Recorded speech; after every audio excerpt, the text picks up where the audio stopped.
കൊച്ചിയിൽ പുറംകടലിൽ Liberian ചരക്കുകപ്പൽ MSC Elsa 3 മുങ്ങിയ സംഭവത്തിൽ കേസെടുത്ത് പോലീസ്. ഫോർട്ട് കൊച്ചി കോസ്റ്റൽ പോലീസാണ് കേസെടുത്തത്. കപ്പലിന്റെ ഉടമയായ MSC കമ്പനിയാണ് ഒന്നാം പ്രതി.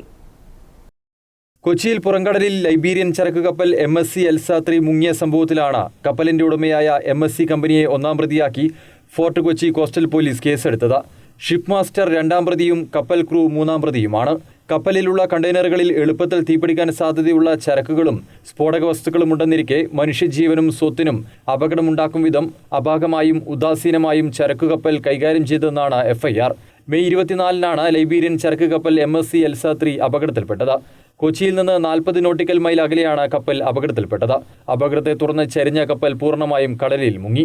കപ്പലിലുണ്ടായിരുന്ന കണ്ടെയ്നറുകളിൽ നിന്നും വിനാശകാരികളായ പ്ലാസ്റ്റിക് അവശിഷ്ടങ്ങളും മറ്റും പുറംതള്ളപ്പെട്ടത് പരിസ്ഥിതി പ്രശ്നങ്ങൾക്ക് ഇടയാക്കിയെന്നും പരമ്പരാഗത മത്സ്യബന്ധന മേഖലയെ പ്രതികൂലമായി ബാധിച്ചെന്നും കപ്പൽ ചാലിലും മറ്റ് സമീപ പ്രദേശങ്ങളിലും സഞ്ചാരം നടത്തുന്ന യാനങ്ങളുടെ പൊതുസഞ്ചാരത്തിന് മാർഗതടസ്സമുണ്ടായെന്നും FIR-ൽ പറയുന്നു. News desk Kannur vision.